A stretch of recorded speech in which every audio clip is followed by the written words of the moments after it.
CSA နဲ့အလုပ်လုပ်နေကြတဲ့ဒီကွန်မနာမအားလုံးခင်ဗျာကျွန်တော်တို့မြန်မာပြည်ကိုပြန်တဲ့အခါမှာ CSA တစ်ခုတည်းနဲ့လန်ခီးမှာဆက်ချက်ရပြီလို့ထင်ပါသလားခင်ဗျာတကယ်တော့ CSA နဲ့အတူတွဲပြီးကပ်ပါလာတဲ့ OWIC ကတ်ကိုလည်းကတ်ဆောက်ထားဖို့လိုအပ်ပါတယ်နော်ဒီကတ်လေးကိုမသိသေးလို့လန်ခီးမှာခက်ခဲကြုံနေတဲ့သူတွေရှိနေလို့ပါခင်ဗျာဒါဆိုရင်ဒီ OWIC ကတ်လေးကဘယ်နေရာမှာရေးကြည့်တယ်ဘာကြောင့်အသုံးဝင်ရလဲဆိုတာရင်အချက်သုံးချက်နဲ့ရှင်းပြမှာဖြစ်ပါတယ်ပထမအချက်ကတော့ထိုင်းမြန်မာလေဆိပ်တွေနဲ့နယ်စပ်တွေပဲဖြစ်ပါတယ်ခင်ဗျာမိမိတို့နေရပြန်လာပဲဖြစ်ဖြစ်ထိုက်ဘက်ကိုပြန်ဝင်လာတာပဲဖြစ်ဖြစ်ဒီကက်ပြလေးပြလိုက်ရုံနဲ့တရားဝင်ပြည်ပလို့သမားအဖြစ်သတ်မှတ်ထားတော့ကြောင့်အစစ်အဆေးတွေရွတ်နေစီမှာဖြစ်ပါတယ်ခင်ဗျာ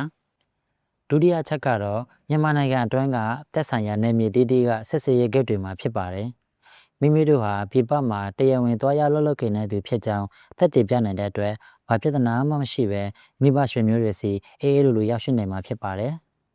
တတိယချက်ကတော့ပြည်တွင်းကတရားဝင်ဗန်တွေနဲ့ငွေလွှဲလုပ်ငန်းတွေမှာဖြစ်ပါတယ်မိမိတို့လောက်ခလာစာတွေကိုအိမ်ကိုတရားဝင်ပေးပို့တဲ့အခါမှာလဲတီကတ်ကအသုံးဝင်ပါတယ်ခင်ဗျာဒါကြောင့် CI ကဆောင်ထားတဲ့လုပ်သမားတွေအနေနဲ့မိမိတို့ရဲ့စာအုပ်ထဲမှာ OWIC ကတေချာသွဲပါရလားဆိုတာကြိုတင်ပြင်ဆင်ထားကြဖို့လက်တော်ခြင်းပါခင်ဗျာဒါမှအလုပ်ကရတဲ့ခွင့်ရတူတူလေးအတွင်းမှာစိတ်အနှောက်အယှက်မဖြစ်ပဲမိသားစုနဲ့ depression ဖြတ်တန်းနိုင်မှာပါအားလုံးပဲအမိမြေကိုဘေးကင်းလေကြုံစွာနဲ့စိတ်အေးချမ်းသာရစွာပြန်နိုင်ကြပါစေခင်ဗျာအားလုံးတက်မြန်ဆန်မှန်ကန်သက်သာအာရုံပူကက်ကုမ္ပဏီပါ